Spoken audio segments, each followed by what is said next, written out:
isolated. Of course, NSA Director Mike Rogers with a dire warning about Russia's intentions to interfere in future U.S. elections, despite overwhelming evidence from the intelligence community and Special Counsel Robert Mueller's indictment of 13 Russians for spreading disinformation in the 2016 election. Rogers told senators he has not been directed by President Trump to stop Russia's meddling.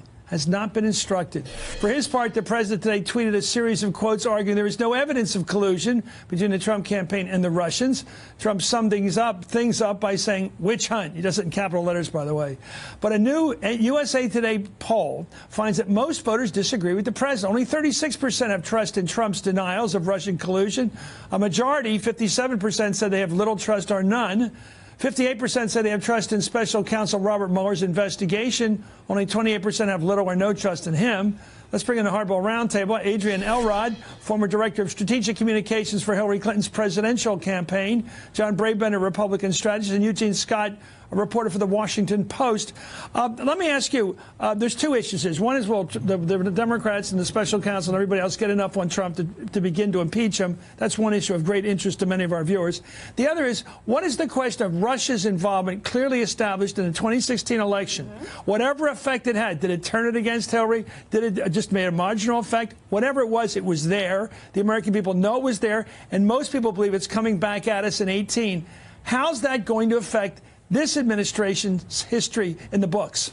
Adrian. Oh, I think it's going to go that they're down. not fighting the Russians. Yeah, I think it's going to very negatively affect President Trump's history. I mean, look, it is infuriating as an American that our president does not seem to care about this, despite collusion or not. The fact that he doesn't seem to care about this, the fact that he's had two major intelligence officials testify in the last 2 weeks that he has not directed them to do anything about this. So I think it's going to have a dismal impact on What do you make of that? Christopher Wray, the FBI director, the NSA, Mike Rogers, all of them saying he's never told me to do anything about the Russians. Well, the bigger problem is we're taking... Isn't that a problem? No, here's the bigger problem. We're taking the whole Russia thing and we're throwing into one category, and there's three. Number one, did they interfere? Yes. Everybody should agree. He won't say that. Everybody should agree. Now, he would say... He's a 400-pound guy lying on a bed somewhere. Was there collusion? And the president's right. So far, there's been absolutely no proof that there was collusion. Number three, did it impact the election? And I would tell you, as an election expert who's done this for 30 official, it was a letter that appeared to be addressed to the base commander. At points was illegible, was ranting, not clear if the sender had a relationship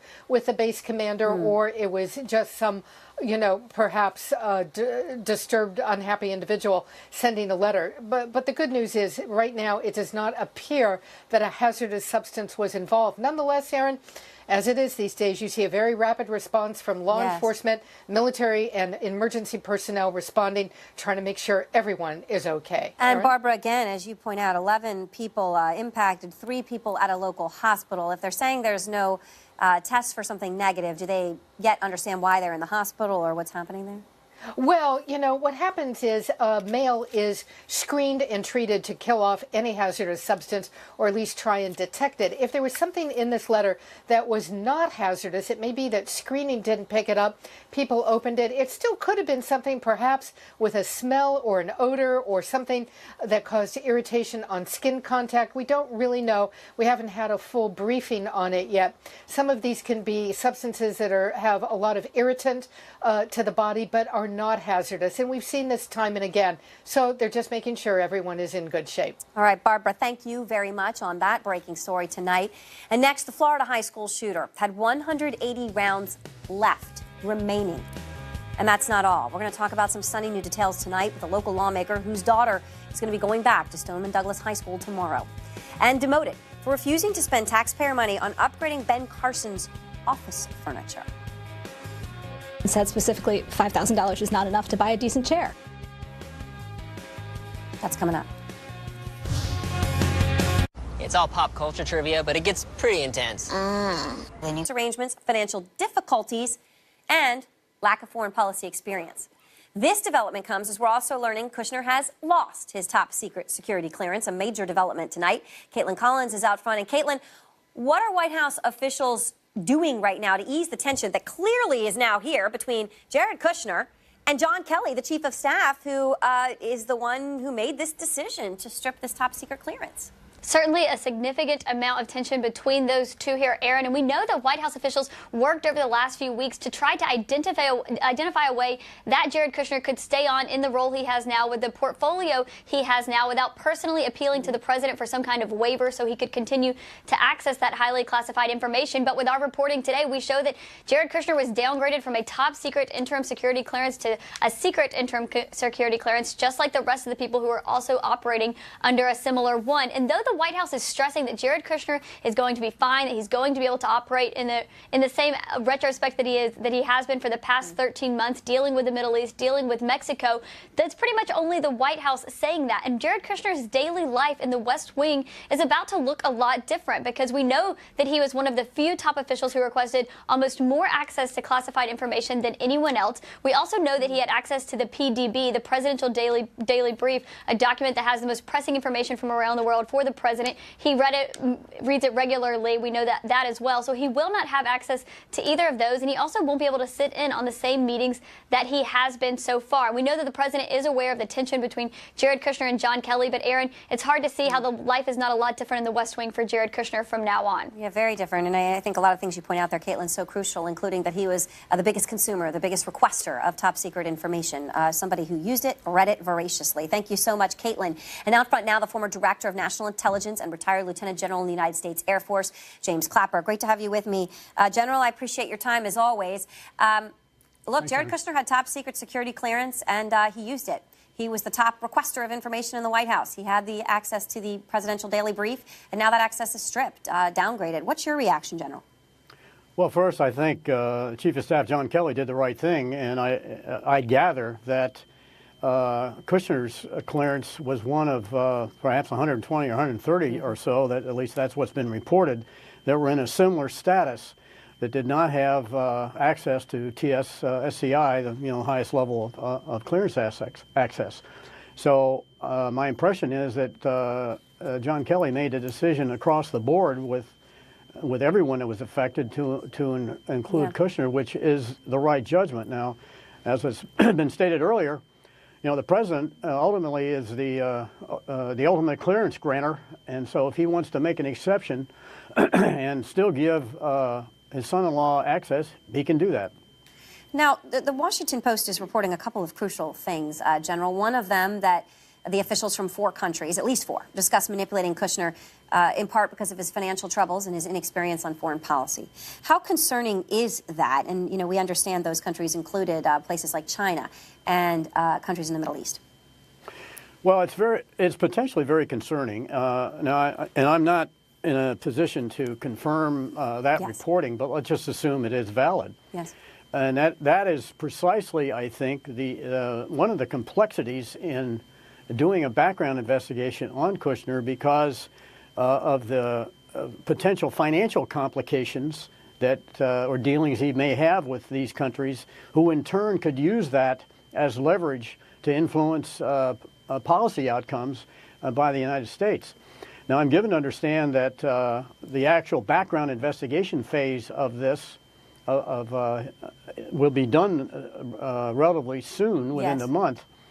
And if that's true, then it will still be up to the White House, some senior official, presumably John Kelly, to then adjudicate what background investigation has turned up and actually make the ultimate decision as to whether or not he would be granted a clearance based on the results of that investigation. How big of a deal is this development, though? When you think about it, a senior advisor to the president, right, among his portfolio, right, dealing with China, peace in the Mideast, had traveled, had meetings with kings and dictators, and all of the access that he has to suddenly lose this clearance. I mean, is this an unprecedented moment? It is, and it really puts him in a position, if this sticks, of dealing with way less than a full deck in all these sensitive portfolios. Just take Mideast as a case in point. Having some familiarity with the situation there, I just think it would be very difficult to do anything meaningful without having access to the classified intelligence at the highest levels to understand the subtleties and nuances of what's going on out there, not to mention dealing with another portfolio of China. And has also been indicated, that it isn't just a question of access to classified information and what he can read or not. Another complexity is attending any kind of meetings. The White House Situation Room is typically set at the TSSCI level. And so if he were to attend a meeting and he's only cleared for secret, that really inhibits the conduct of business. I want to ask you also, General, about the NSA Director, Admiral Mike Rogers, today. He was on Capitol Hill testifying, specifically asked about U.S. efforts to stop Russian interference in elections at the origin of the attack, right, to bring it to the Russians. He said he has not received authority from the President of the United States to do this. And I just wanted to play, I'm going to play for you, I'm sorry. I want to play for you what he said, and also the White House press secretary trying to muddy the water and almost deny what he said. Here he is, and then Sarah Sanders. The mission teams, particularly at the origin of these attacks, have the authority to do so. If granted the authority, and I don't have the day-to-day authority to do that, if granted the authority. So you would need basically to be directed by the President through the Secretary of Defense. Yes, sir. In fact, I mentioned that in my statement. Have you been directed to do so, given the strategic threat that faces the United States and the significant consequences you recognize already? No, I have not. You know, he's in charge of Cyber Command. Why not give him the authority? Nobody is denying him the authority. Of course, the reality of it is she's trying to punt the issue and muddy the water, General, by saying no one's denying him the authority. But, of course, the White House has to give it to him. They have to go out and actively say, you have the authority to do this on a day-to-day basis. How big of a deal is it that the President of the United States is not giving Mike Rogers this authority? Well, it's both stunning and emblematic. I mean, this is consistent with the President's singular indifference to the threat posed by Russia. And that started when Mike Rogers was one of the four of us as a group who briefed then President-elect Trump on January 6th of last year about this. And he for whatever reason, just can't accept it. And what's required here is a whole of government, if not whole of society approach here, and that can only be led from the White House. So good on Mike Rogers for telling truth to power here.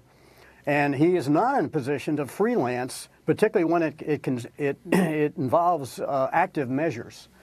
He has, you know, NSA has a passive collection mission, which continues 7/24, 365. But to actually go out and do an attack at the origin, as he put it, at the source, he has to have authority for that. And I wouldn't be surprised if he hasn't even been asked for options. As far as press secretary, well, she ought to get the Ginger Rogers Award for tap dancing. That was a real artful dodge, because after 13 months into this administration, this should have been, this is a no-brainer, should have been authorized a year ago. All right. Thank you very much, General Clapper. As always, I appreciate your time. Thanks, Aaron. And next breaking news, an investigation underway at this hour. There was a suspicious letter that has made 11 people ill at a U.S. military base, 3 of them in the hospital tonight. The breaking details this hour, and new details about the Florida school shooting breaking tonight. The gunman may have had plans for a bigger massacre. With Kushner, one source close to the White House saying it is, quote, very humiliating. Looks like General Kelly won this one. Another GOP source telling CNN the downgrade, quote, directly undercuts Jared's main job as White House envoy to the Middle East and greatly reduces his national security influence. Out front now, former ethics lawyer for President George W. Bush, Richard Painter, national political reporter for Politico, Eliana Johnson, and former director of the Nixon Presidential Library, Tim Naftali. And Tim, let me start with you. Obviously, Raj Shah doesn't want to talk about security clearances, but this was a stunning blow to Jared Kushner. And to the tight orbit around this president today. This is a stunning blow to President Trump. It was a surprise when he basically delegated this decision to General Kelly. After all, President Trump, like any president before him, could have decided that he'd put aside the concerns of the intelligence community and give his son-in-law a security clearance. So he could have done this. He decided not to. It looked as if, for a while, Jared Kushner was backstopping the president. He was reading the materials the president didn't want to read. Now he can't read the daily briefing and all of these top secret things. So this means that the president, who generally is uncomfortable with people outside of his family orbit, is now going to rely on people that are not related to him or married to members of his family. This is a big deal, and it's striking to me that the president has said nothing. He must be fuming. I mean, Eliana, I just want to play again the way the president played this, right? He said, John Kelly, it's up to you. And I know you'll make the right decision. Now, whether that was a wink, wink, nod, nod, or pressure or what, let me just play again what the president said to John Kelly about this crucial security decision. I will let General Kelly make that decision, and he's going to do what's right for the country, and I have no doubt he'll make the right decision. Now, Eliana, you first broke the story about Kushner losing his top secret security clearance late today. What are you hearing at this hour? You know, Aaron, my understanding was the president was hesitant to intervene in the security clearance process because he was aware of the blowback that he would suffer if he simply granted Kushner a waiver and gave him a permanent clearance. And it's so interesting because he wasn't conscious of the blowback that he suffered for bringing his daughter and son-in-law into the White House in the first place. Nonetheless, it's noteworthy that General Kelly downgraded everybody in the White House who was operating on a top secret security clearance and made them operate on a secret security clearance, including Jared Kushner. So he's trying to address the fallout from the scandal surrounding Staff Secretary Rob Porter that occurred a couple of weeks ago, and is not paying any attention to the fact that this is impacting Jared Kushner.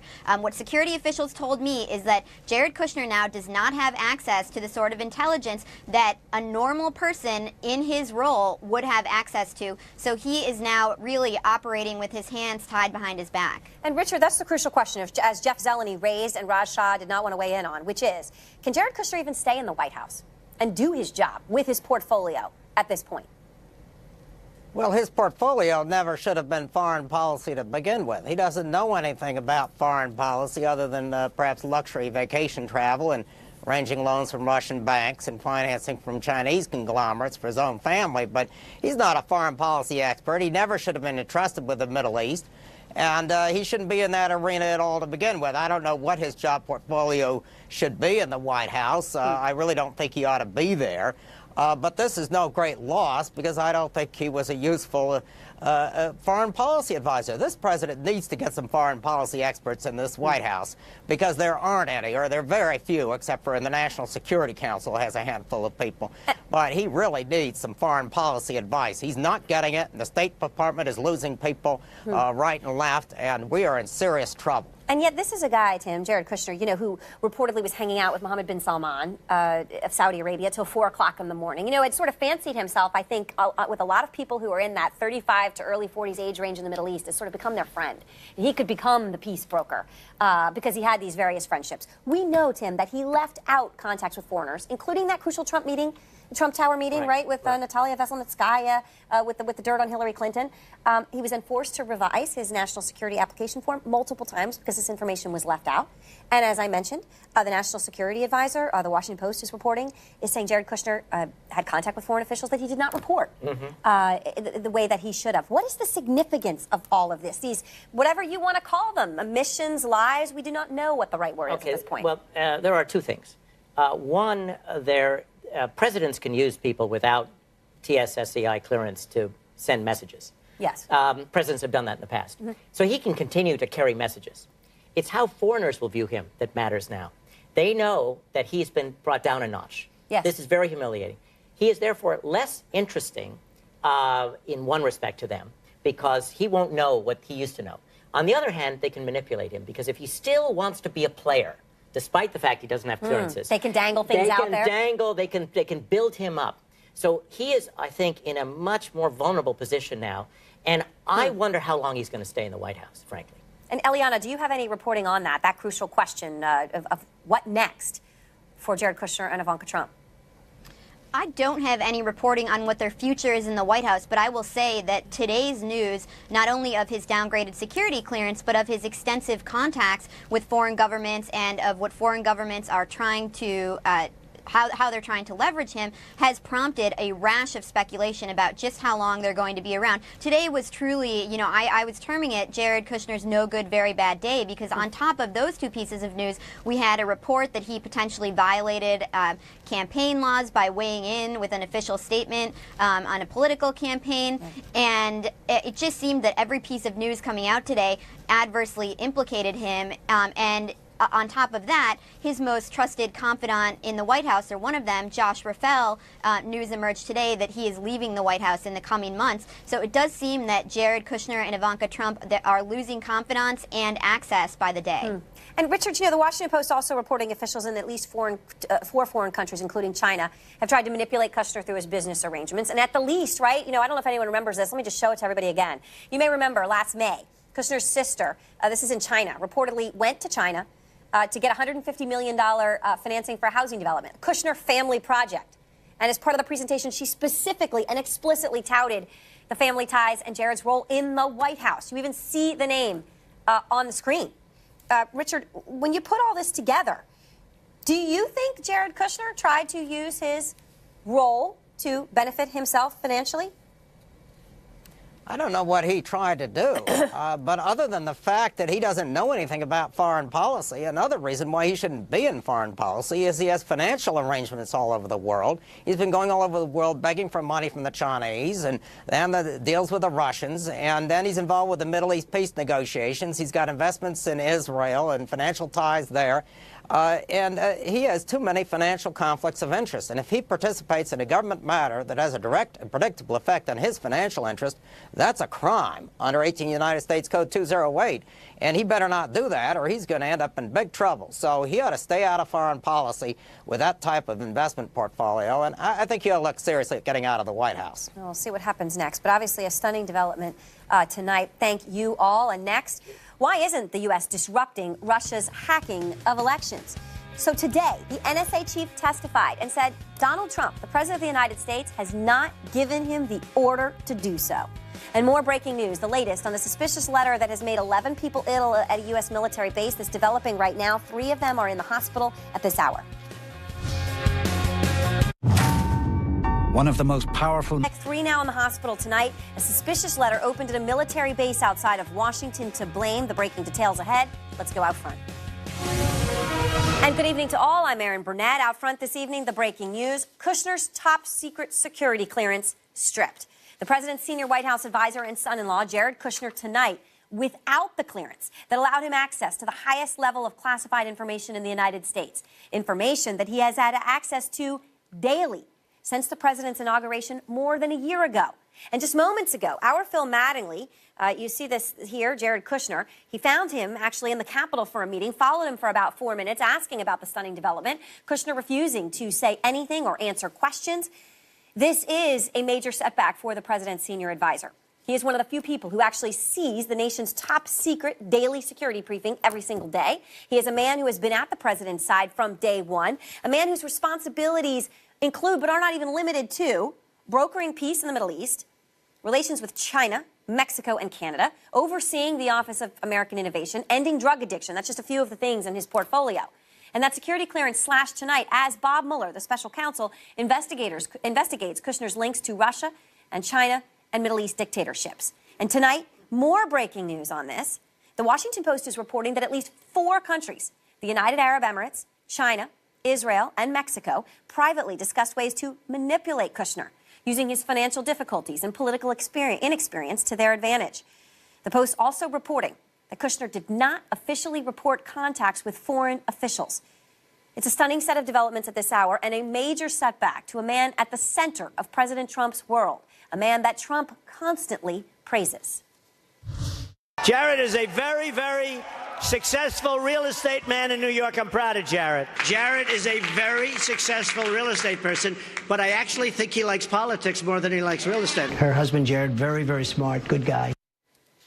There's a lot to get to tonight on this developing story. I want to go straight to Jeff Zeleny at the White House. And Jeff, what is the reaction inside the White House to this tonight?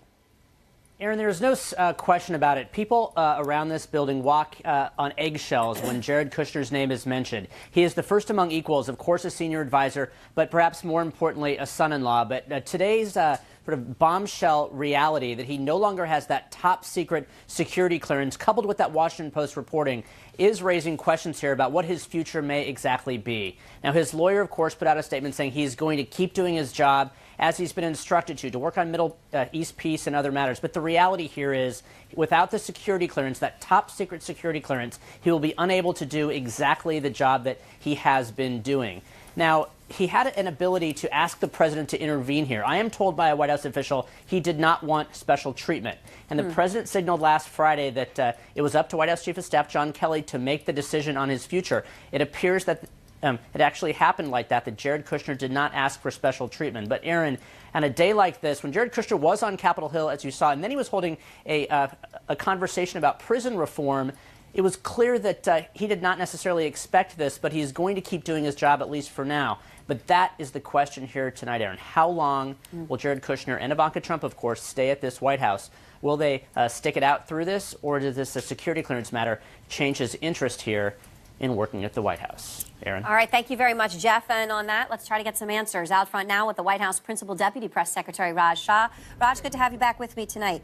A day of some stunning and very quick-moving developments. Jared Kushner stripped of access to the nation's top secrets with the downgrade in his security clearance. Were you shocked by this, Raj? Well, Aaron, good evening, and thanks for having me on. The White House has been saying the same thing about this matter and related matters for rather a number of months now. We do not comment on security clearances. We don't address them, acknowledge or refute any of the reporting you're referencing, and frankly, we can't comment beyond that. So the question here, though, and this is crucial when you talk about the White House and what all of you are doing, what this administration is trying to accomplish, Jared Kushner is at the center of that. He's one of the top people in the White House. Senior advisor, son-in-law. You just heard the president among several of many comments he has said glowingly of Jared. Tasked with peace in the Middle East, working on China, working with Mexico. One of the few people who actually reads the top secret presidential daily brief every single day. Jared Kushner is at the center, Raj, of some of the biggest decisions impacting Americans right now. He can't do his job without the top security clearance. So what will happen to him now? Well, again, I'm not going to address your speculation. What I will say is you just mentioned a number of statements. I'll tell you one more from just a little over a week ago in which the Chief of Staff said, pursuant to his memo about interim and permanent security clearances, that he has full confidence in Jared Kushner's ability to do his job, to address the issues of Israeli-Palestinian peace, to also address the issue of U.S.-Mexico relations. So, he's doing a great job on behalf of the president, and he's going to continue in his role. So he can continue in his role if he can't be briefed on what's going on with Iran or terror threats or anything like that? I mean, how can you do Middle East peace if you don't have top secret security? Again, that's making assumptions and answering hypotheticals that we're not prepared to address. We do not comment on security clearances, and that is the policy of the White House. So according to the Washington Post, Raj, citing current and former U.S. officials familiar with intelligence on this, officials in at least 4 countries, and I don't know if you heard me mention this, but I want to make sure I list them again. United Arab Emirates, China, Israel, and Mexico privately discussed ways to manipulate Kushner by taking advantage of his financial difficulties and his lack of foreign policy experience. Does this concern you, this report? Well, I'm certainly not going to address leaks of possibly classified information that former or current administration or non-administration officials are engaged in. Again, we do take leaks of classified information very seriously. This appears to be another one just like that, and we're simply not going to address it. Right. I understand you're upset about the leak, but what about the substance? Well, what I'm saying is I don't know that to be true, and that would be a matter that is classified, and as a result, we're not going to be discussing it. The Washington Post is also reporting that H.R. McMaster, of course, with whom you also work every day, the president's national security advisor, has learned that Kushner had contacts with foreign officials, that not only did Kushner not coordinate through the National Security Council, he did not officially report them. Do you have a comment on that and the accuracy of that report? I do know that, the National Security Council has addressed that and said that, Jared Kushner's contacts with foreign officials have and will continue to run through the NSC. So if there is truth to this, that he did not coordinate anything through the NSC or an official report, if there is something to that, which the Washington Post is reporting, would that be acceptable, Raj? Aaron, I'll stop you right there. You're asking me about hypotheticals that I don't know to be true based on classified information, which we wouldn't be able to address. So, right, again, but it's a pretty simple question. If something happened, is it acceptable or is it not acceptable? Again, all of any senior officials' activities on policy matters, on interactions with members of Congress or with foreign officials need to be run through the appropriate offices and individuals within the White House and within the agencies throughout government.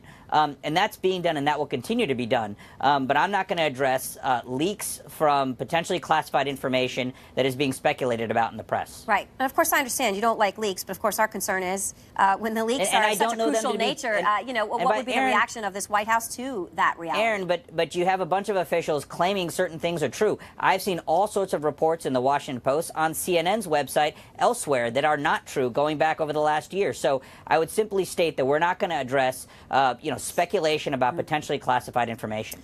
So this does follow, Raj, on our reporting that the special counsel Bob Mueller is looking at Kushner's efforts specifically to secure financing for the Kushner companies from foreign investors, China and Qatar among them, during the presidential transition, including that building, 666 here in New York, which is reeling from financial difficulties. The question for you, Raj, is a very simple one, but a very important one. Because of who Jared Kushner is and the central role that he holds, can you promise that he did not at any time use his role with President Trump to try to bail out his own personal finances? Well, I'll say that we have been cooperating with the special counsel, with their process. We've been providing information, witnesses, et cetera, voluntarily with them. We do not comment on specific individuals, witnesses, or information with respect to the special counsel's process. And it just goes to what the president has been saying from day one. There's no collusion. There's no obstruction. There's going to be no finding of wrongdoing. I think that applies to all White House officials. But if you're willing to say there's no collusion, why can't you answer the question directly? Can you or can you not say that Jared Kushner did or did not ever use his role to benefit himself? What I am saying and what the White House has consistently said is that our communications with the special counsel and its investigative practices and the areas of concern that it's looking into are going to be addressed with the special counsel and not with the media. The president has said and been very clear that the decision on Jared Kushner's security clearance is up to John Kelly, his chief of staff. That he's made it very clear, he'll make the right decision, whatever the implications of what that decision would be. I just wanted to play exactly what the president said for you, Raj. Here he is. I will let General Kelly make that decision, and he's going to do what's right for the country, and I have no doubt he'll make the right decision. Raj, is the president happy with this decision to strip Jared Kushner of his top secret clearance? Again, that's assuming information that we're not addressing or not commenting on. We do not comment on security clearances, and I can repeat myself over and over, but if we want to move on to something else that I can answer, we can do that as well. Does the president stand behind any decision that John Kelly made on that front today? Again, as I've said over and over again, I'll continue to repeat it, we're not going to be commenting on security clearances. All right, Raj Shah, thank you very much. I appreciate your time as always. Thanks for coming on. All right, thank you. And next, the scales of power may just have been tipped in the chief of staff's favor. He stood up and did what he wanted to do. Did John Kelly just win in the showdown with Jared Kushner? Plus the breaking news, the head of the NSA says he has not been given the authority from the President of the United States to stop Russian interference in American elections. It's a stunning admission. Why not? And new details tonight.